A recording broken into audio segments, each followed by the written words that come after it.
Welcome, everyone. It's so nice to see so many familiar and new faces. Every week we're growing a little bit. Um, Last week we had Terry. This week we have Matt. And then next week we're going to have the Pasca family for the isolation show, which is something that they've been doing every Sunday. And it's really amazing. If you haven't seen it yet, there's some videos on Facebook. You should definitely check it out. Also last week, we received so many donations. So thank you to everyone that donated. It's just such a pleasure to see so many people excited about our events and supporting us in that way. And honestly, if you give us $5, we get really excited because to us, it means more than just money. It means that you find something about this programming to be special and meaningful to you, and you want to see more of it happen. So we really appreciate that. You might see my cat Haiku in the background occasionally. She's a guest star when she wants to be. So thank you so much for that, though. We really appreciate it. Every bit helps. And again, it shows our sponsors that this is meaningful programming that people want to be a part of, that they want to show up to, and they want to see continue. So thank you for that. I also wanted to say that this week was Nurse Appreciation Week. And many people don't know this, but Whitman was actually a nurse during the Civil War. He wasn't a nurse insofar as, a medical way as much as a comforting way.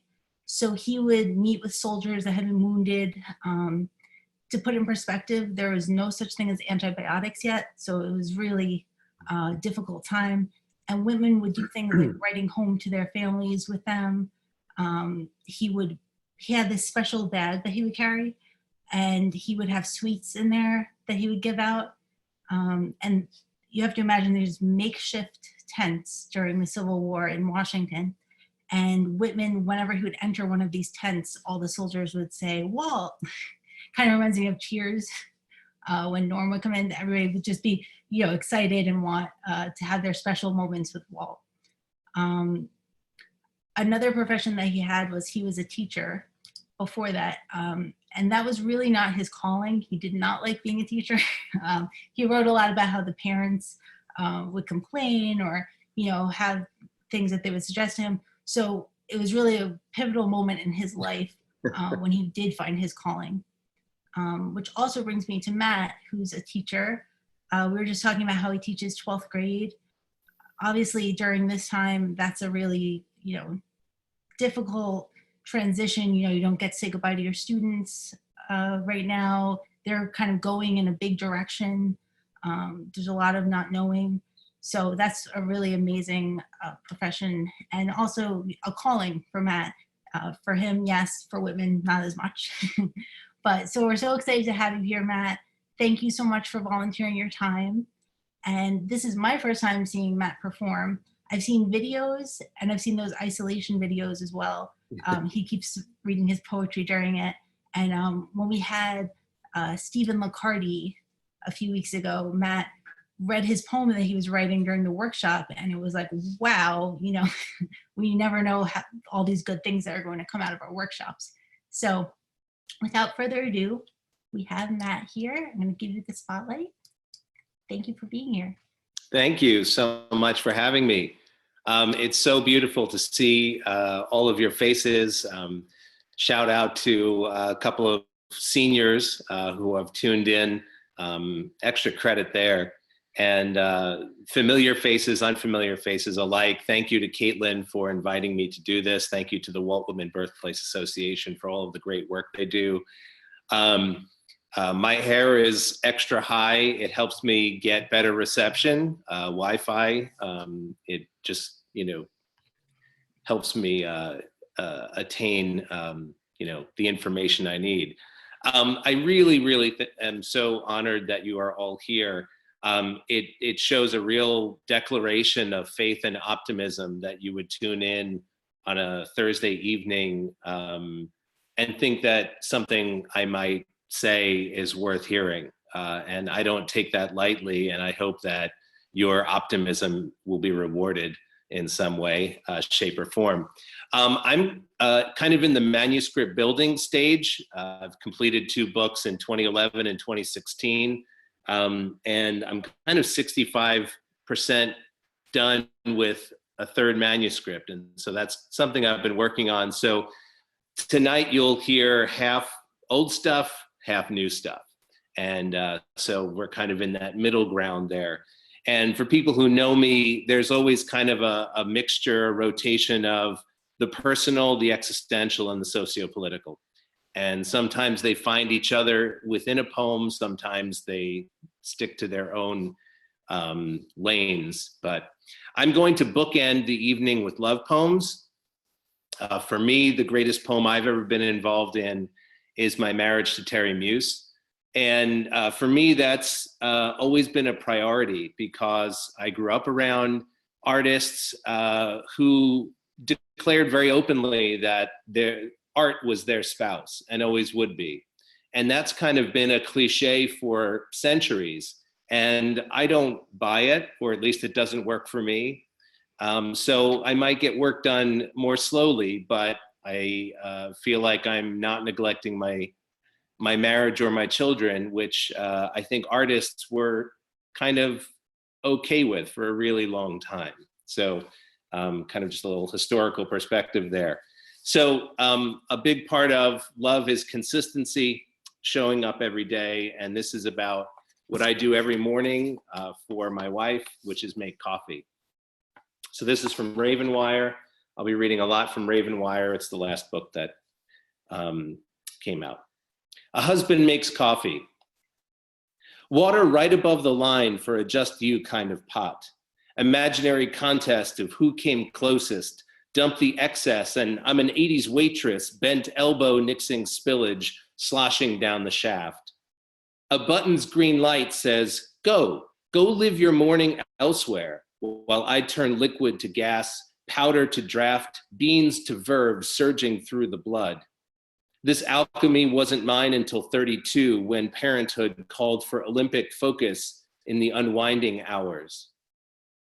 Carafe up, black stream steams into your mug, 2 teaspoons of organic sugar, a bit more because I like the honesty of fractions. Add cream, mix, wipe the counter, unplug, push back, step away. Truth is, I love to get you going. For you, I want to be the heat, the water, the steam, and the brew, even that little green light saying go live your day elsewhere, while I turn night into sunshine, a green light that says all the roads to come are clear.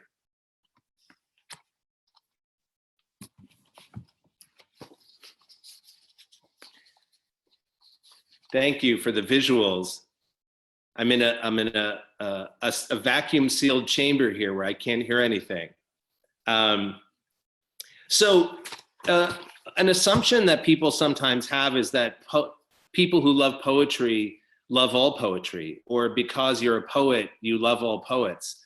And I love that people write. Anytime someone's writing, it makes me happy, but I have been at poetry readings. I've been to hundreds of poetry readings.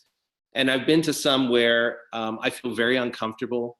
I feel frustrated. I feel complicit in something ugly because I'm listening to someone who has a perspective that is frustrating for me. Hopefully that doesn't happen to you tonight. And you know, the art world is not immune to the rampant misogyny and privilege that, you know, makes its way into the world at large. So this is called Poet of the Year, and it was inspired by some experiences. Poet of the Year. The hallowed amphitheater glows, draped with bunting, and a blazered man, bereft of crease or callus, begins. His verse ticks to the meter of smug scrutiny, worships at the phallic altar of foppish bards and their counterparts, incidental women who, in his poems, are neckline and aura, synecdoche and scent, never possessed of his speaker's cocksure wit. The women in his poems merely echo like night wolves. Mentor sad flesh are brilliant only in the stoking and stroking of ego between feminine tropes of mystery and lunar chill. Some in this audience, coached to break glass in case of male gaze emergency, know the women in his poems are furious, and would rather die than glare furtively from the birch tree, rather vent about his small ideas and bloated conceit while perched on bathroom counters mastering eyeliner, organic chemistry, and how to navigate men's "what have you done for me" latent content. His reading persists, ornamented with women less vital than cigarette smoke or acorn-laden roads, women scanned like barcodes, pushed into margins and meant to find his bearded chuckle and jokes about Allah and Planned Parenthood charming. Having been granted fewer dimensions than sheetrock, the women in his poems, in my imagining, have ample time to compose clapback poems, which they do, and perform too at festivals where their poems rise and explode like New Year's Eve, bright stanzas blooming with colors unknown to the poet of the year. In their poems, he is a creep in scholars' clothing, a haughty mimic of bygone odes intended not to know, but woo women. Oh, how angry he would be to find himself a punchline, a fool whose body of work had robbed his body of love.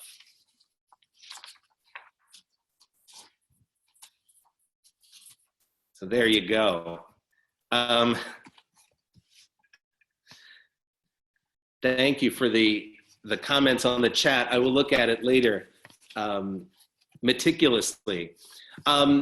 Back to old stuff, or older stuff. Whitman wrote a lot about Paumanok and about the first peoples in this land that we now call Long Island and New York. And we kind of forget that English was not the native language to this land. And I think Americans at large forget that Spanish was not native to Central America or South America. And having had the good fortune of traveling there many times, you see this firsthand, that Spanish is the colonizer's language. And it's so interesting to me that now in the United States, there's this stigma attached to Spanish, which is very much like English in its position as a colonizer's language. So this poem speaks to kind of those layers of trespass a little bit. Mexico nights are so black, and Orion lies on his side, unlike New York, where he is vigilant, upright. The palm fronds wave, Diplodocus chewing at trunks by Building 6. Dinosaurs never heard a human tongue. We practice our second here where the sea is weightless. El Mar Caribe, the words feel light, alter current of neural stream. Corazon shifts atria of memory, the melody of heat, starry air in a black throat. We climb down past Spanish signs into cenotes, vines and bats, the black catfish, small openings where beams scream through like spotlights, sacred path to the mother. On through Las Aldeas, clotted with plastic bags, florid murals and handsome policia posturing at entrados y salidas like sunglassed celebrities, bookending barefoot children and toothless abuelos in tank tops selling cocos frios. Their ancestors never heard a Spanish tongue. Difíciles de la vida.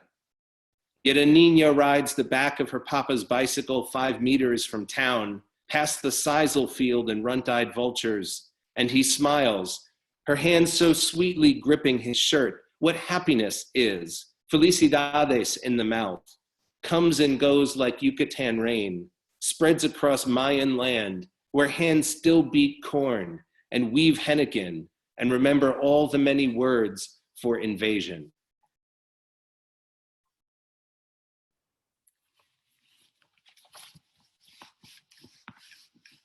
Thank you, muted friends. I hope you're enjoying this. I am enjoying it.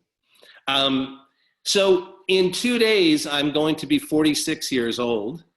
And there's a few things that are interesting about that. Number one, I'm thankful to no longer be 45. That number has been ruined. And 46 is the age at which my father died. And something that's interesting, and I know Terry talked about this last week, we bonded over the relief we felt when our fathers passed. And it's important, I think, when people are suffering loss, we don't assume what they might be experiencing. For me, My father died when I was 15, and it really was the beginning of my momentum as a human being. Until then, I was pretty much stalled at the start for a variety of reasons. So kind of an interesting thing, and this poem speaks to this. This is about, I guess, the wake when I was 15. Receiving line. We are so sorry. Your father changed my life. He loved you boys more than anything.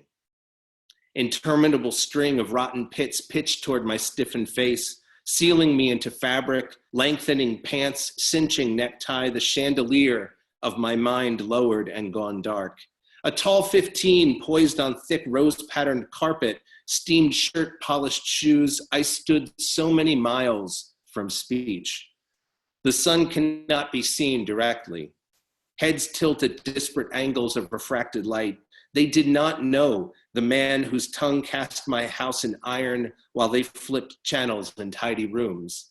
Each eulogy stilled the vowels stirring in my chest. Every laud a pail of dirt flung down my throat, vines choking at the base of hidden stakes. How long I had waited to snip the root of him. Father, neither monster nor saint, the hanger from which I had learned to simply sway. All right, back to some new stuff here, more spoken wordy. So I am very much missing my students, my seniors, and there's so much about being at school that I miss, but there are some things that I don't miss about school, and I think this is a good time for us all to consider what things about the world before COVID-19 we don't want to return to eventually. And one of them for me is lockdown drills. If anyone works in schools, you know what lockdown drills are. I find them terrifying, to be perfectly honest. And the reason they're terrifying is because they're fundamentally different from the drills we all were taking part in when we were children. We were preparing for things that could hypothetically happen. Now we're preparing for things that do happen, and with frequency. And so that's a very different thing. And I don't personally believe in lockdown drills as a method of reducing gun violence. So here's what I wrote about it. Dear Clinical Board of the United States of Artillery, lately I've become nostalgic for crouching under desks, midday missile drills, fire pageants, and leaping from bus backs into subterranean shelters plastered with radiation trefoils like the one my son mimics with any 3 slices of pizza. Where have those days gone? Grown gushy for communist metaphor kitsch, radioactive ants and poisonous triffids, a 400-foot mantis tossing airplanes from the sky, anything but today's classroom corner dread. Schools stood on end, sliding children and staff into scone batter of limbs and nerves in a lockdown dark where we are slasher flick fodder. Security guards jiggle doorknobs for jump scares, and we wonder how we strayed so far from eyes scanning our taut bassinet breath. Their 1,000 loads of laundry and advice, and why are we hiding during a lesson on apostrophes, as in poems of address, as in can anyone tell me what I am doing here while my sons too hang like abandoned coats in darkened closets across town? Last week, an armed lieutenant named Lent trained our faculty in active shooter scenarios, and I am not Catholic, but would gladly give Lieutenant Lent up for a nation resolved to save its suicides and its perfectly sane fathers who snap, its failed students and raging white boys with bowl haircuts and endless shame, and their targets, one and all. I know you don't often diagnose nations, but how much sicker can we get, jammed into blackboards and refusing to name our evil? The truth about every fired gun is someone's finger. And I remember my poetry professor saying the only reason he wasn't a murderer is he hadn't killed no one yet. Please don't blame parents, PS4s, or mental illness for a trigger's arcade ease. It's 40,000 erasures a year. It's no goodbye theft. It's austere chambers packed like Congress with power and cowardice. I will not make the location of my keys, curriculum, not the nearest exit sign or doorway, not the correct loading of ammunition or how to slide backpacks over my beautiful students' hearts to block bullets. No, this pedagogy is a pair of anti-rape underwear, is prescribed trauma, a kit of what-ifs more likely to ignite than diffuse these arsenals of exquisite fire we already are.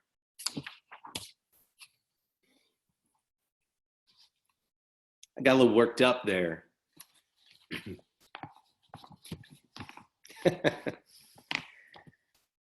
All right. Back to Ravenwire. Here's a tiny existential palate cleanser for you, if they make those.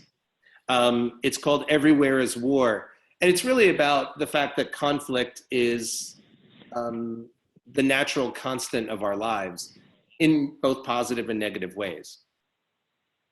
Everywhere is war. On every coast, the surf comes, goes, pounds shells into sand. Everywhere darkness unraveled by light. Everywhere heat bows its neck to cold's sword. And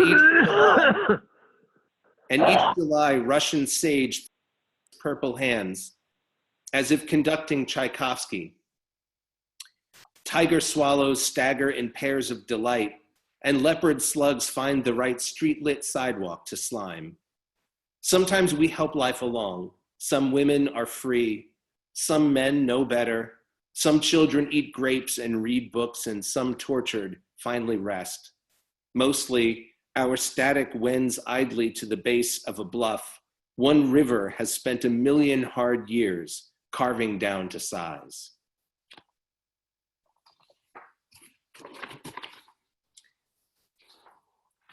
So this next piece was inspired by an activity I was doing in class, based off of Josh Bennett's 16 Bars to Kendrick Lamar. Joshua Bennett, if you don't know him, is one of my favorite poets and people. Go check out everything he's done. And I worked on this over a number of years, which is something I think as you get more experienced as a writer, you can do instead of just kind of the one-shot kind of thing. And I built it out of my knowledge of Eminem, the rapper, which I mostly have because of my son, Rainer, who is on the autism spectrum. And Eminem also has come out and self-proclaimed his diagnosis about the same, about being on the autism spectrum. And they're both in that language lane. They're not in that math and science lane. Not that there's just two lanes, but so I don't usually rhyme in poems, but this kind of grew out of the original piece. So it's called 10 Bars for Eminem. And here we go. 1, your raps are vociferous, spit so splendiferous, carnivorous, this river is the Michigan matadors, 8-mile cape of metaphors, raised to incite us, to fight and invite us, to light up what inside us our fear makes us hide from. 2, my son's brain is speed gear, word bullet, tongue loose fire. When he first heard you, his rims found tires. 3, irony this and irony that, damn the fools can't parse your act from your voice. See, I'm a teacher and preach, sir, that authors and speakers ain't the same. A narrator game ain't just self-reflection, slim and shady deflections, push satirical buttons, gluttons for any attention. 4, thank you for going public about your Asperger's. It built highways for my son. 5, he spent 11 days on Guatemalan lanchas, volcano, pyramid, and Mayan jungle trails, memorizing the fast part of Rap God. 6, to him, you are.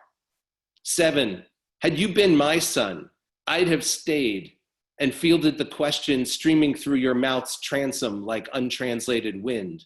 Watched you tame leaves, the flight patterns of starlings, cling to wakefulness and syllables like one shipwrecked in oceans of infinite code. Watch the parabola of your senses leap from its axis, ascend towards anything cracked open and dripping. Why? 8, Marshall Mathers on the couch trying to matter with patter and ink not to sink into traumatic clatter or memories in tatters. on the brink of gift shattered and battered, left exposed and a crime. No flattery to charge times battery, only rhyme. 9, were your 11-year-old middle school gym class organs also jelly framed by steel and masculine clipboard psychosis?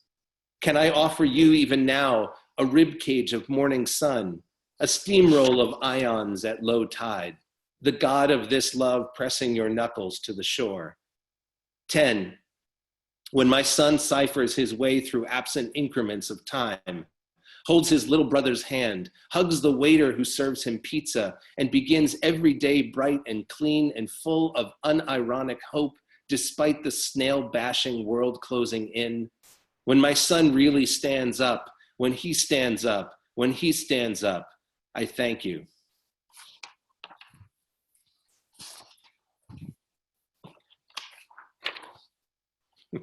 Slim Shady, that's right.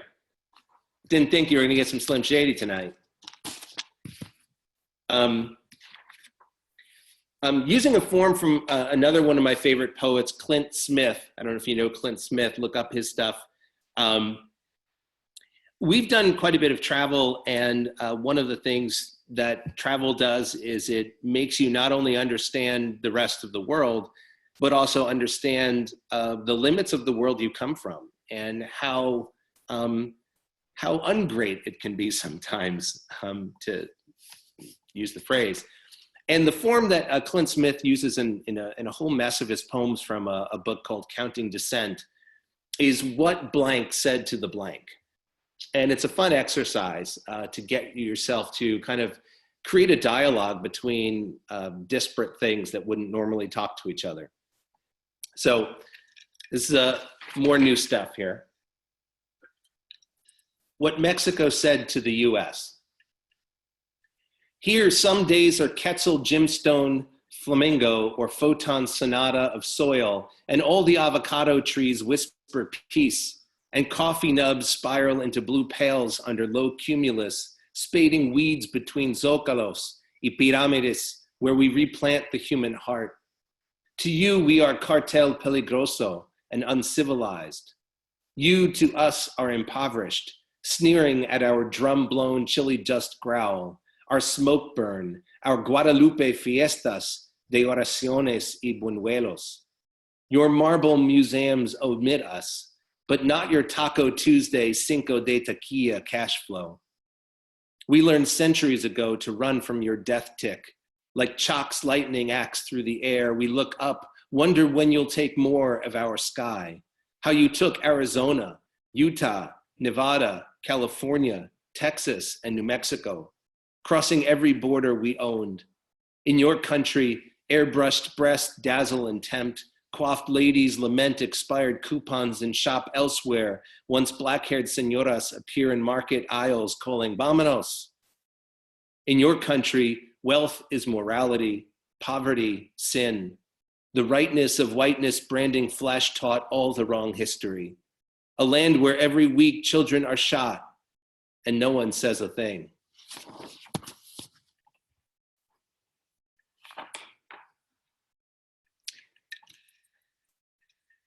Thank you, everyone. I haven't talked this much in about 2 months. All right, poem number 9. I think many people are at an impasse with speaking to those who don't seem to think logic or facts are important. I know that many of us are in this predicament because people are like, well, we're allowed to have different opinions, and opinions are great. But when nothing you can say creates a conversation, that's something I grapple with, is how do you proceed talking with people when all of the modes of conversation that have availed us as humans don't work. So this is a poem that kind of grew out of that.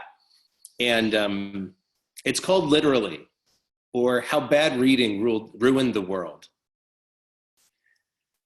Jesus didn't mean the actual temple. The whale was always metaphor, as was the fruit and Eden and a God who speaks to us in gardens and caves. Rules like avocados and pears are ripe only for minutes. Our civility rots with old prescriptions. Naming God is like ramming your head into platform 9 3/4. It was only ever about you. The Buddha said, if I point your gaze toward the moon and you worship my finger, you have learned nothing. The rioters have been here before. When you watch or read or listen and the phrase blank should just blank rises in your esophagus, swallow it like morning phlegm. Divinity is a noun that means the whole picture. See crowds rallied against hate and understand they are not hateful for being angry. You must not light a torch and blame the wick for its heat. See that his gun was once a whip, his badge an enslaver's gift, his cruiser a workhorse sweating under colonial sun. Equity is not the measure of two enemies breathing. Now apply stanzas 1 through 13 to YouTube, Twitter, film, lyrics, cable news, and your uncle's Facebook post. Words are themselves symbols. Hammer, pink, ocean correspond only to what we've stored in Broca's fleshy folders. Matricide doesn't mean someone murdered the bed. Pro-life does not correlate to kindness. And no, your favorite team did not literally fall off a cliff in mid-July. You are the only Buddha you will ever know. As for heaven, recall the last face that knew you had really listened. Hell is just a word for how far you can wander from the truth. Satan, a fancy name for your footwear.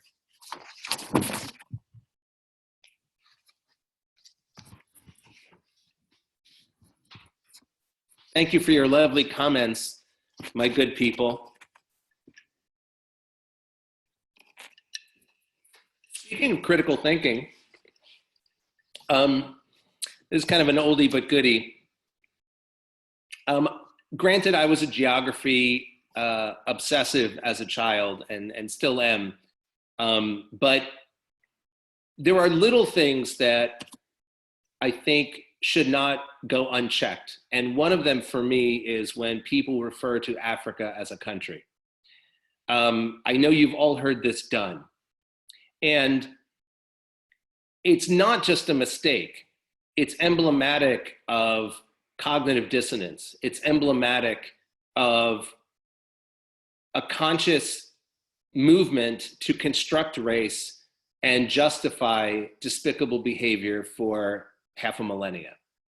And that we still don't learn about Africa or teach about Africa or know the countries in Africa is emblematic that we have not accepted that these things are happening and have happened and need to change. So this is called the exact location of Africa. Maybe you didn't notice the loose dangle of my whiteness, this suit I never saved up to buy, easy pass requiring neither registration nor replenishment. Because your mental inseam ripped forth such a comment, a hot whistling stitch to drop like barbecue mesquite, like a dance caller drunk on fiddles and beer, your words came and went before arrival. Something about the country, Africa, like Greece or Peru, France or Bhutan, and maybe you caught me on the wrong day, or maybe I'm just tired of complicity, but that's basic geography, man. First grade stuff like shapes and addition, right before the unit on hate. So I'll be the one today to unbuckle my mouth and ask, which Africa did you mean? Was it the Cape Town surfer tying his dreads up for lunch? Brothers breaking bread in a Tripoli's breezeway? Fruit stand grandmas on the road to Kilimanjaro? The illuminated pre-Da Vinci libraries of Timbuktu? Tulips sobbing at Lumumba's grave? Maybe you meant the stunned limestone of Sierra Leone slave docks, the Boer War battlegrounds, the Belgian chapter on lip and nose hierarchy. Was it the Senegalese bicycle mechanic? The Nigerian surgeon scrubbing out to catch his daughter's recital?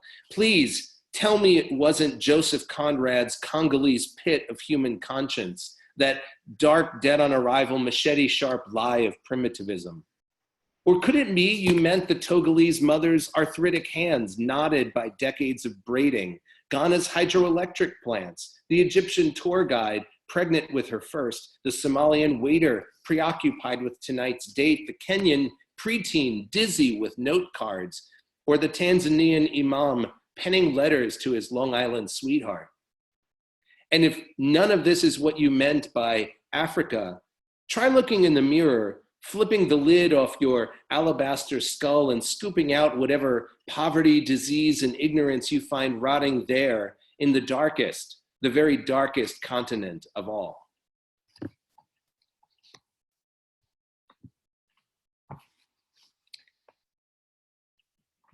That was my first angry poem. I've written many since. New stuff, here we go. Thank you, loves. Ooh, we're writing in French. See, but Bree, I can't say these things. I have to put them in poems. When I get mad in real life, I can't talk. So thank you for, that's what poetry is for me. It's to say all the things I really wanted to say in the first place. So for a variety of reasons, I seem to be better suited for quarantine than many people. I think this is because I'm really not very good at the past, and I'm really not good at the future. So the present moment is kind of my jam. It always has been.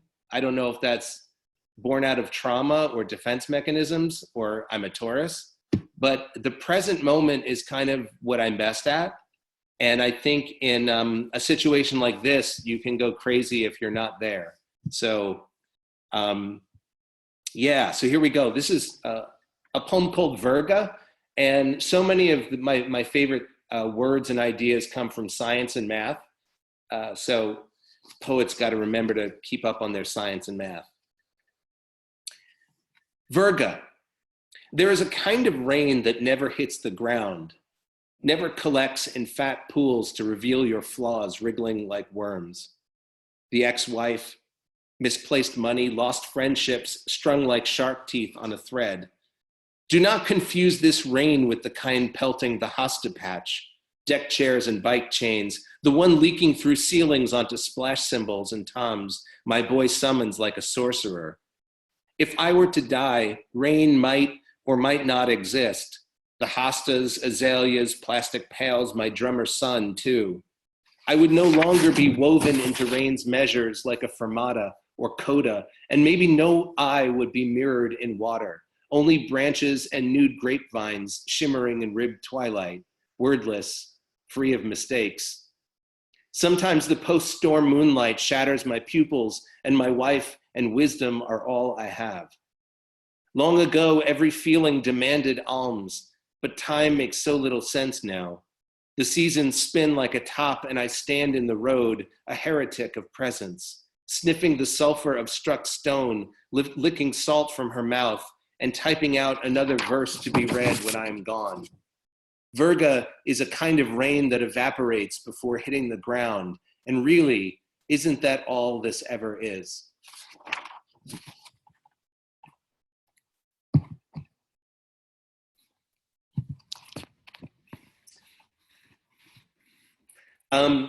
So I will end my reading proper with another love poem, one of the first that I wrote for Terry Muse. And this is from my first book, 1,000 Doors. And it's called Antalya, which is a city on the Mediterranean, on the southern coast of Turkey. Antalya, yellow hair and Mediterranean spindrift, wet tendrils splayed down your tilted neck, crimson bikini framing piston arms and clover of cleavage pale against the sea. Your body knew nothing then of years bent in hushed starlight, nursing babies towards sleep, into sleep, back to sleep, after sleep, of squatting down, picking up, icing bumps, rocking, singing, deciding like breathing. On that Turkish beach, your skirt flapped from your silhouette, the way lovers loosen on honeymoon. Now in the quarter moon of our bedroom, I trail my cheek through your quiet hair and stare down exhaustion till it shines. Our legs straddle two continents, hands tangled, lips pressed across epics. Our love more fierce than empires that crumbled and left only aqueducts and prosceniums. Thank you so very much for your attention and your love and your support. If you'd like to buy these books, I have them. This is 16, this is 14, but I can give them to you both for 25. I think my Venmo address will appear somewhere, and please support the Walt Whitman birthplace and everything they do. It's wonderful to have a poetic institution right here on Long Island. The Walt Whitman Mall is not quite that, so we're dependent upon the birthplace. Thank you so much, Matt. That was awesome. I'm so happy that we had you, and these Zoom events are growing because of people like you that are volunteering their time. So thank you. Thank you. Come back for just a second, and then we're going to do our Q&A. You'll get your microphones back. And I just want to let you know about the upcoming events. So we have the Pasca Muss family again next week. That's going to be amazing because we're going to have Rainer and Atticus. They do a lot of amazing musical presentations during these events. And they've been making them every Sunday. They're incredible. So if you haven't seen them yet, you can check them out on Facebook. We're going to be posting them on our Facebook as well. So that will be Thursday, so a week from today at 6:30 p.m. And then everything's going to be a little different the following week because we have Juan Felipe Herrera, who is a very well-known poet. He's our poet in residence for this year. He'll be with us on Saturday, May 30th. And he's not in residence, but he will be on Zoom. As you can imagine, it was sort of a rush to figure this all out, but we're so happy that he's willing to do it that way. And because of that, the tickets have actually been discounted. So if you're a member, $5, you can be an auditor to the class. Or if you're not a member yet, $10, which is a lot less than normally is. I think it's about 25 usually. So he's going to be amazing too. He did a video for us recently that's for the student poetry awards that we have every year. These students submit their poetry, and the winners usually come and read for us, and usually our poet in residence would give a talk during that time. But in his video, he talks about Whitman having sort of a circular way of speaking and presenting his poetry rather than just straight lines on a page. And Juan actually makes a lot of his poems in circle format. He types them out that way. It's really interesting. So if you are interested in that, you can check out the masterclass. And then later that day, also May 30th at 6:30 p.m., we'll have a free reading. It's open to everyone. And I'm gonna post a link to donate. Terry, you might have done it already, but also for Matt's book. Posted that there. And then I'm also gonna post a link that will give you all these dates. You don't have to memorize everything. We have a webpage just for that. All right. And then we're gonna get back to Matt now. Thank you so much. And for your questions, if you wanna write them in the chat, or you can unmute yourself now and ask Matt directly, you can do that too, all right? Thank you. Yes, I'd love questions. Any questions you have about anything, I'd be happy to field. Should I read the poem first? Oh yes, please do. Okay, I'll read it. I'll read one more poem first, and then any questions you have. Questions. Yeah. So this is another piece from the new manuscript, and this is for Breonna Taylor and Ahmaud Arbery. This poem is originally for James Byrd Jr., who was murdered in Texas many years ago, in East Texas, tied to the back of a van and dragged for miles just because he was Black. And so even a pandemic can't seem to slow down the extrajudicial killings of Black folks. So the least I can do is read a poem. So this is called Unnatural Selection, because we don't seem to be evolving very much. Texan boots split the mud face, rifles veiled in grass spasms, complicit stones, maxilla sky, another blue pickup smeared with proud homicide, 3 more cowboys riding hatred like a strange love rocket, And I get how time, sex, and survival stretched the giraffe's neck, made Eohippus hoarse, but in the battle between science and gunpowder, greed hoisted its mutation in pale fistfuls of flags. Were heaven real, their sins would scalp the sun. So many mothers dazed choking, rain upon the roof, sisters missing in the woods. These 2 billion stolen acres, 8% Lone Star true, offer few unbarbed or badge rigged for brown hope, driven still from the mocked earth, its tongue a crop of angry wires, mouth a lattice of tombstones, heart a slashed perversion where God and Darwin too are chained by the ankles and dragged headless to Half Creek Road. I know that's not an uplifting poem, but it had to be said. So any questions? I'd love to answer any questions or respond to questions with questions because they don't all have answers. I actually have one. Yes. Matt, it's David. Hi, David. It's David. What's up? Yeah. So we never get a chance to talk about this just because whenever we see each other, there's so many things going on. But I heard second or third hand information, not information, but someone was telling me one time that you, when you're thinking about writing and reading and stuff, that you say something like you read nonfiction for content and then you read lots of poetry for style or voice or something. I don't remember if I'm getting that exactly right. I'm kind of paraphrasing. But since I haven't ever had a chance to talk to you about it, Yeah. would you clarify what your little maxim is, and then maybe talk a little bit about process, if you don't mind, please. I don't know that I have a maxim about it, but that seems pretty accurate. I must have said that at some point. For me, nonfiction really informs a lot of my ideas. I'm obsessed with facts and information, and because all information is metaphor. I mean, that was kind of part of the poem that I was reading before. For me, reading poetry is like figuring out the melody. It's figuring out the music. I don't read poetry for ideas most of the time. I read poetry for the music of it, for the rhythm of it, for the feeling of it, to remind myself of myself. But the nonfiction is what makes me want to create, if that makes sense. Yeah. Okay. That's great. That's perfect. Yeah. Awesome. Thank you.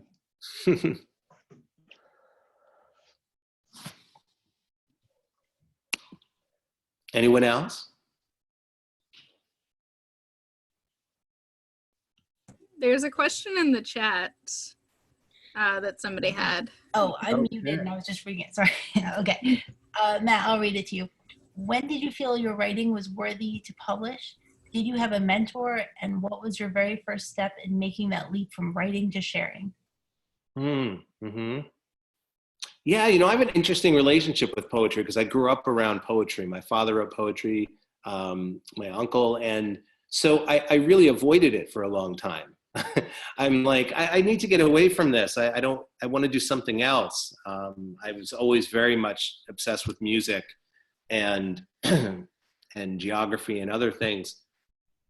And but I always needed to write. For me, writing is a constant. I never thought about writing necessarily to write books until I think I was in my 20s.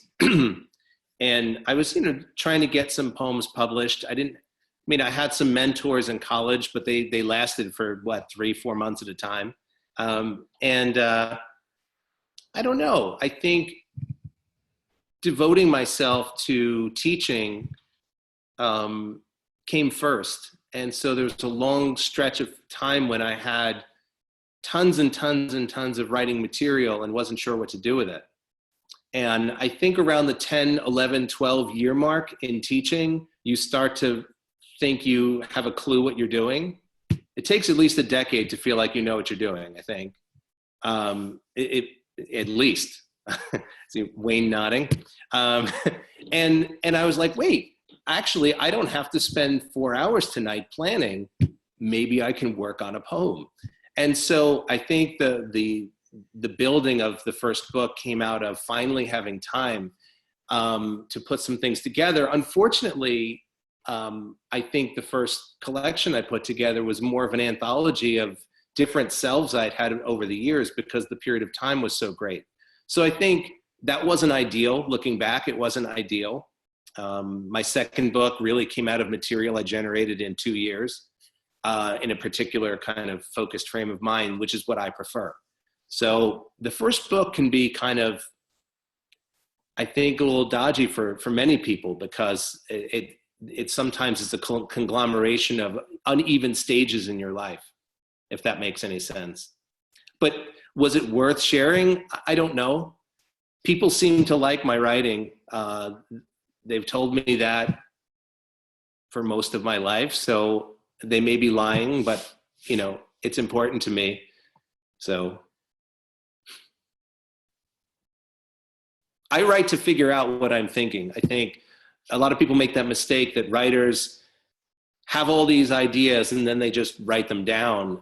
I don't work that way. I write to find out what I'm thinking because mostly I'm living in the present moment where I have no idea what I'm thinking. So writing helps me figure that out. It makes me real. Any other questions? Lovely souls?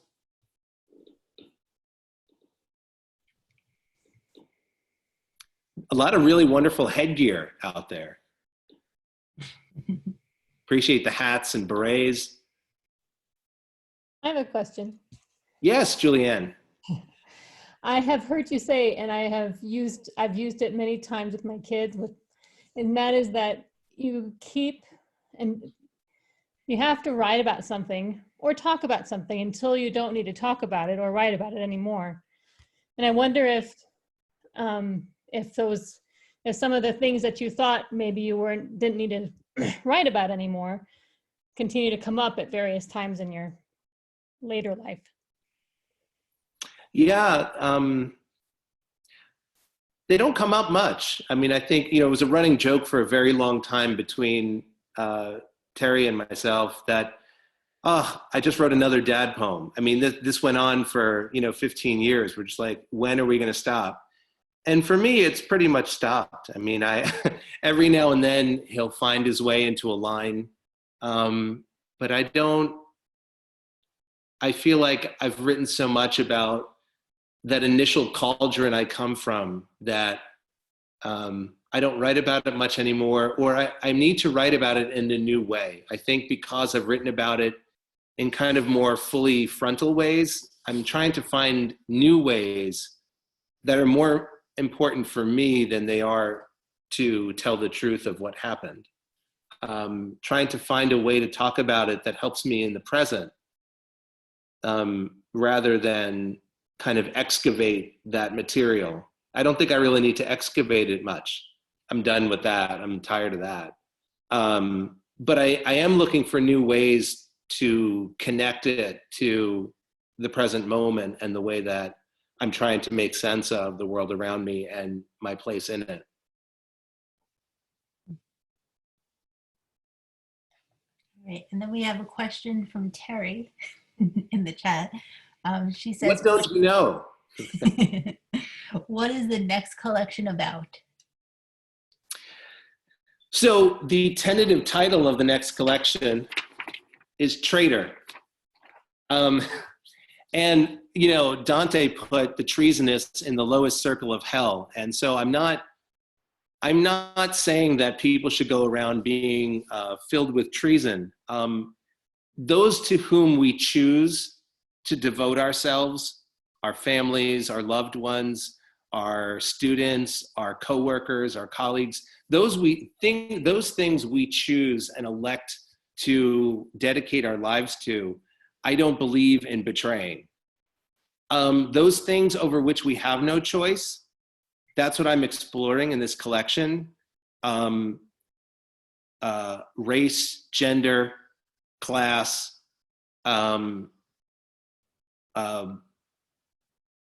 certain unwritten codes of manhood or fatherhood, betraying our own names, which are not our choice either.